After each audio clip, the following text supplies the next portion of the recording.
I hated revising, so I never got good grades at A-level or O-level. At university, a bit better because there was more classwork that was involved. I did my PhD, to be honest, excelled at that. Because I became an expert in my field, I didn't need to study before my oral exam, I knew it. So my parents must have noticed somehow that I was not the sort of student who sat down and revised. My attitude was, I've been taught this once, why do I have to study it again? And there's a bit of a,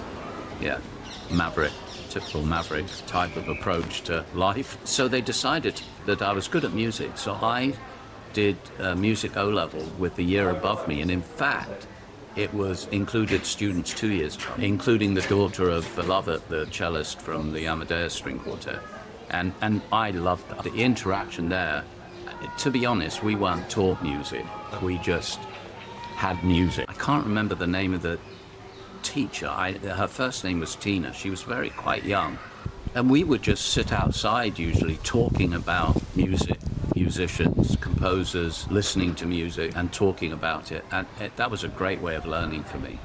And I already had a love of music and a knowledge. I did terribly in the exam, but I passed, and I understood what formal exams were like. But then when I was facing doing O-levels and knowing no one in my class was going to do maths, physics or chemistry, no one, even maths, and I just decided I loved the school. Personally, I thought about it a lot. Do I really want to leave? Because I was always a leader in my class, and I was inevitably going to become a leader, student leader within the school. I knew all the staff. It was a very comfortable place.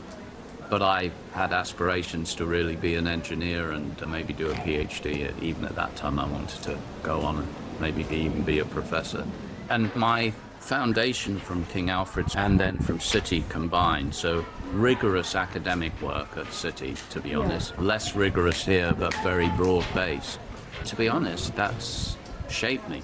I've worked in industry. I very quickly after my PhD left the bench, left research. I wanted to go more into business.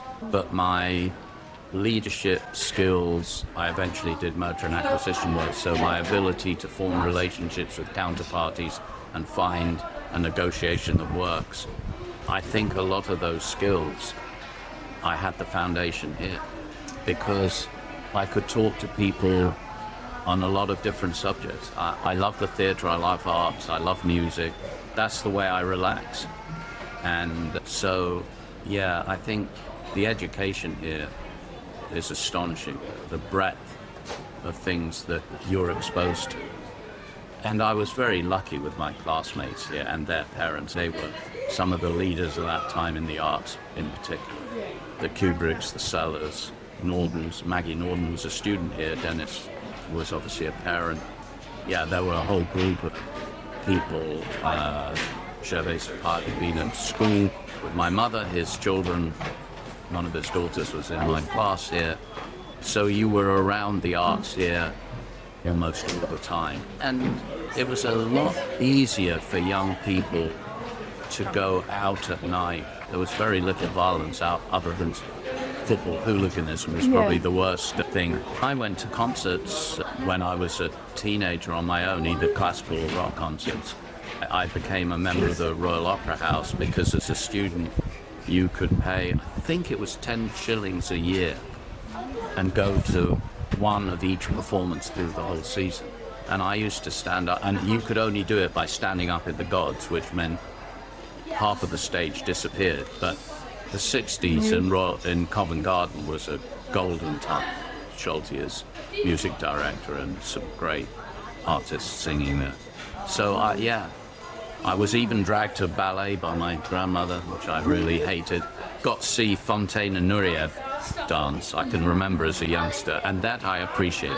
There I could see they were special, but I hated ballet. I liked the music, but I didn't understand the art form, to be honest. I think if I'd known someone who was a ballerina or a ballet dancer in general, I might have started to understand it. I did later in life. A friend of ours was in America, was a ballerina. And I later got a better appreciation, but I didn't, it just seemed like people moving around the floor and I didn't really understand it.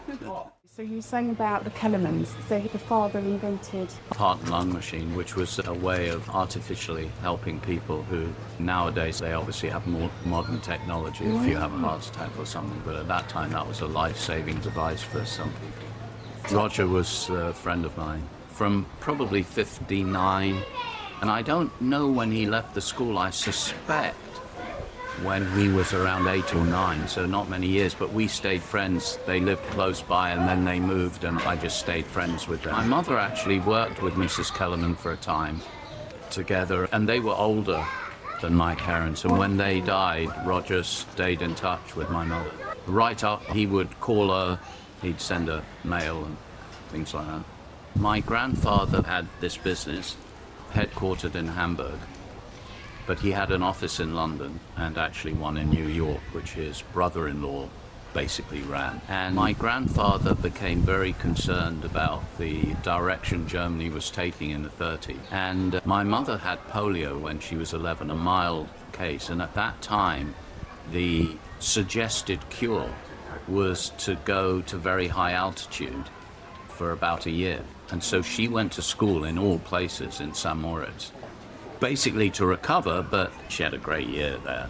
And then when she came back from there to Hamburg, my grandfather really wanted her to learn foreign languages and sent her to school in Holland. And my uncle, her older brother, was at school in England at Cranley. And my mother got a letter, obviously communication was by letter at that time. And in 37, my grandfather used to tell me this story. I sat down and wrote a difficult letter, and he said I tore it up 3 times. So he wrote a letter to her and decided to make it joyous and said, we're going to have Christmas in London this year. And so she went from Amsterdam across to London. What my grandfather had done is emptied the house in Hamburg, put all the furniture on a ship, which he'd anyway... It was transporting other things, but he put his furniture on board, and he built secretly, without telling his children, had built a house in Hendon. And so they moved, and she left Germany in 38, avoided all the really bad times. They were basically among the only survivors of my family. There were some family members from my mother's side who were in the States, but other than that, everyone was killed. And she spoke no English, despite being in this Dutch school where my grandfather thought she learnt English. By the time she came to England, it was pretty obvious her Dutch was good, her German obviously was good, her French was good, and she came to school here. And she was 13 years old. She says the first few days were really confusing because she could understand a little bit, then people would try and talk to her and be nice to her, but she just didn't understand enough of what was going on. So she wasn't too happy, she said, the first 3 days, but a few people became very good friends with her. Gervais de Paya, the clarinetist, most importantly, Margaret Maxwell. She later taught me here English, best English teacher. In fact, the only person who probably generated a love of English literature. She was a magnificent teacher. And my mother and her remained lifelong friends till Margaret died. They were really close. And Margaret almost tutored my mother, even though Margaret was a student here. And she went up, I think, to Cambridge and then came back as a teacher. My mother's view of the school was she stayed through matric, which was the kind of end of school. She didn't want to go to university.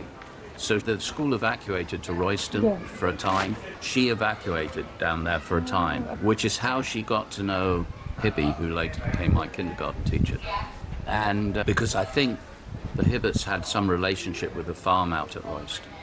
And then in 41, she came back to London, had got her matric, went to college in Battersea to study, I don't even know what it was then, domestic science, a bit of hotel work, that sort of thing. Stayed at college through the Blitz. She was a fire warden as well, and she tells stories of sometimes being stuck between Hendon and Battersea because of the amount of bombing going on. And then had a couple of jobs, worked in a hospital for a time and then came here to work as a kitchen supervisor. So my parents met. He came from Hungary in 48. He'd fought against both the Germans and the Russians, and finally the Russians caught up with him and were going to hang him, so he left.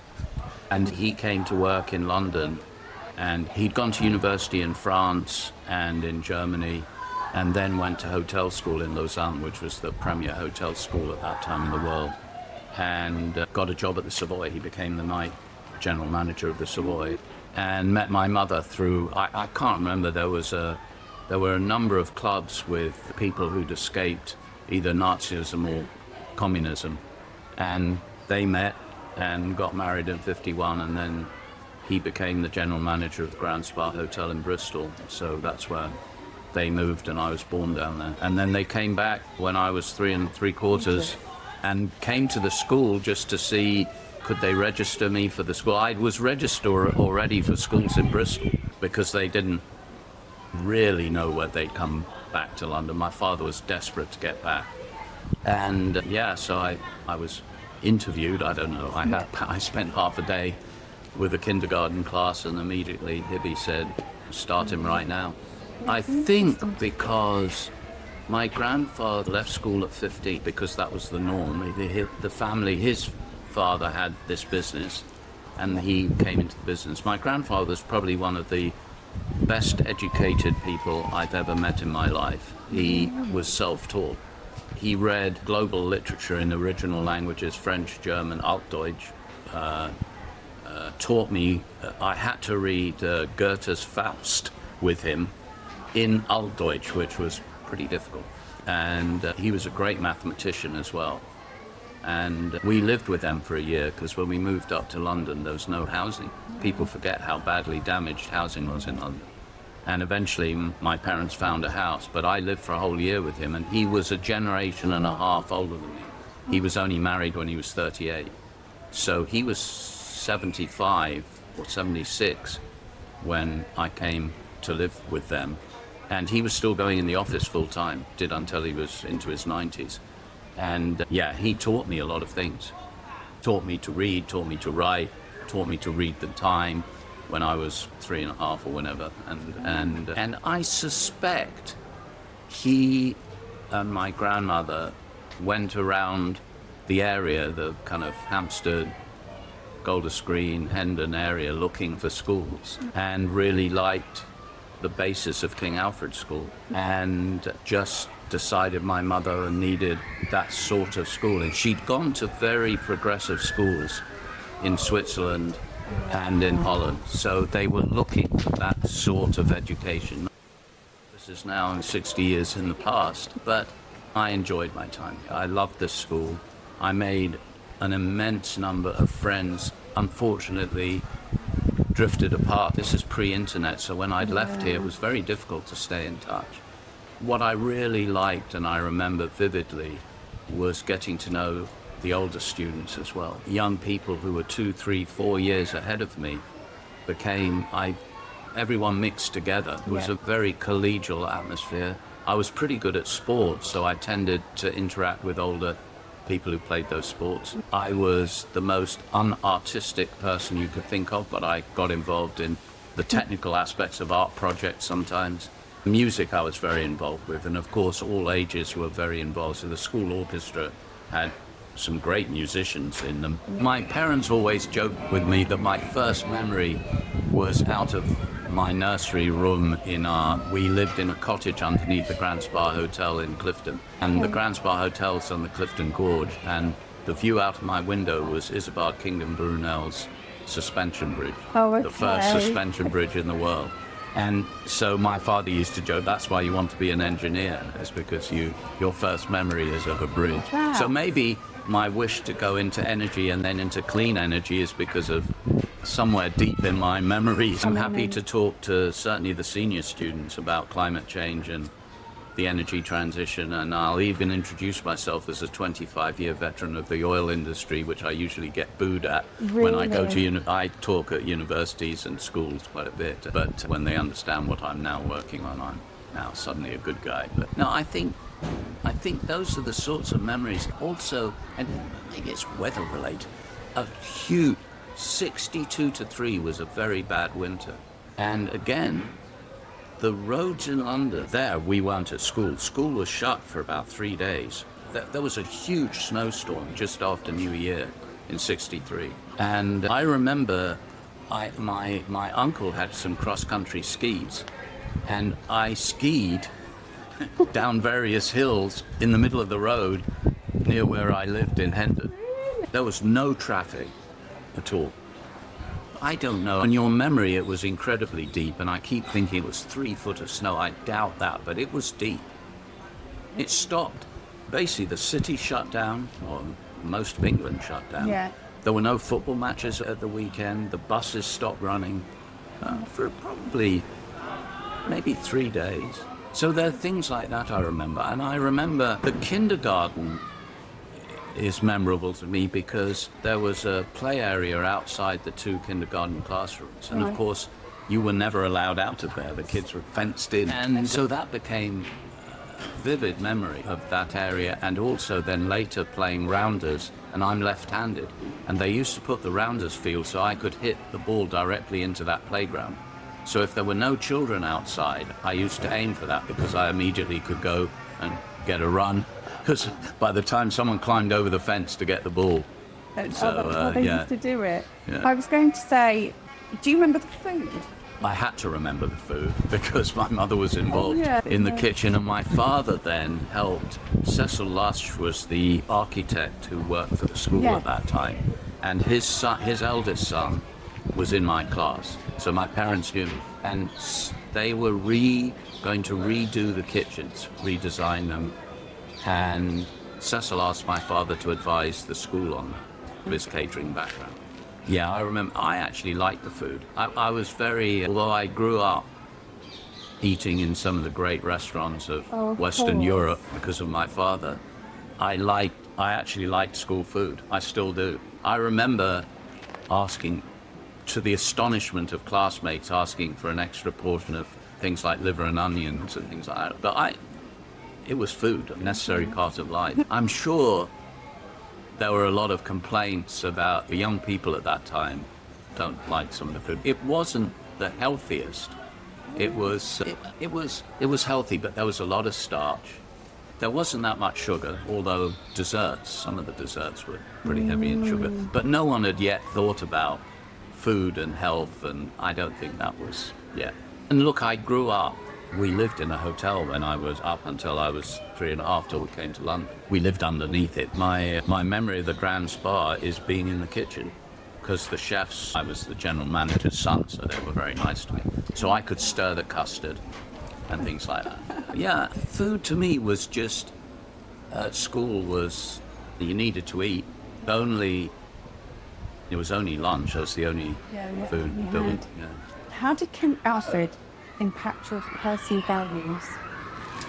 Yeah, that's very interesting. So as I've grown older, I've realized that from a business and fiscal standpoint, I'm relatively conservative.